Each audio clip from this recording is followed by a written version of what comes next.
எனக்கு இருந்த தரிசனத்திலேயே யாராவது ஒருத்தர் தரிசனம்னு சொன்னா, எனக்கு இந்த நான் செங்கல் சூளைக்கு வேலைக்கு போகும்போது அந்த செங்கல் சூளையினுடைய ஓனர் வந்து ஒரு புல்லட்ல வருவாரு. அந்த புல்லட் அங்க சவுண்ட் கேட்கும்போது இங்க வேலை செய்ய ஆரம்பிச்சிருவாங்க. அதனால எனக்கு ஒரு பெரிய டாப் மோஸ்ட் தரிசனம், நம்ம வளர்ந்து பெரியவன் ஆனா ஒரு புல்லட் கண்டிப்பா வாங்கணும்டா. சோ ரெண்டாவது, அந்த அந்த செங்கல் சூளை ஓனர் வந்து சாயந்தரம் வந்து காசை எண்ணி எண்ணி எல்லாரும் கொடுத்த உடனே அவங்கவுங்க வந்து பவ்யமா காசை வாங்கிட்டு போவாங்க. நம்ம லைஃப்ல நல்லா வரணும் ஒரு வந்தோம்னா நம்ம ஒரு செங்கல் சூளை வைக்கணும்டா.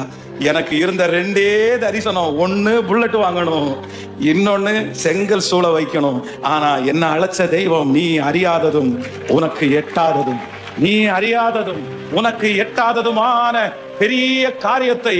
ஆமென். பைபிள் காலேஜுக்கு பாஸ்டர் போகும்போது நான் என் ஃப்ரெண்ட் கிட்ட சொல்றேன், டே எனக்கு ஏசப்பா அழைச்சாரா என்னன்னே தெரியலடா, பாஸ்டர் சொல்றதே கேட்டு கிளம்பிட்டான், ஊழியத்துல நிக்க முடியாம போனா என்னடா பண்றது அப்படின்னு கேட்டோம்னா அவன் ஒரு ஐடியா சொன்னான். இப்ப நான் ஒரு ஐடியா சொல்றேன், உன்னை ஏசப்பா அழைச்சிருக்காரா இல்லையா நம்ம கன்ஃபார்ம் பண்ண போறோம். சொல்றான்னு கேட்டா நான் உன்னை எழுதுவேன், அதை மட்டும் நீ வாசிச்சுட்டேன்னா நீ பைபிள் காலேஜுக்கு போறதுக்கு ஆண்டவருக்கு சித்தம், நீ வாசிக்கலன்னா கர்த்தர் உன்னை அழைக்கலன்ட்டாரு. சரி எழுதுறான்னு சொன்னா அவன் இங்கிலீஷ்ல எழுதிட்டான், ஒரு சின்ன லைன் எழுதிட்டான். நானும் ஒரு 10 நிமிஷம் படிக்கிறேன். எனக்கு வாசிக்கவே தெரியலங்க. கடைசியில 10 நிமிஷம் தாண்டி, டே எனக்கு தெரியலடா அப்படின்னு உடனே, டேய் பிரைஸ் தி லார்ட்னு எழுதியிருக்கேன்டா.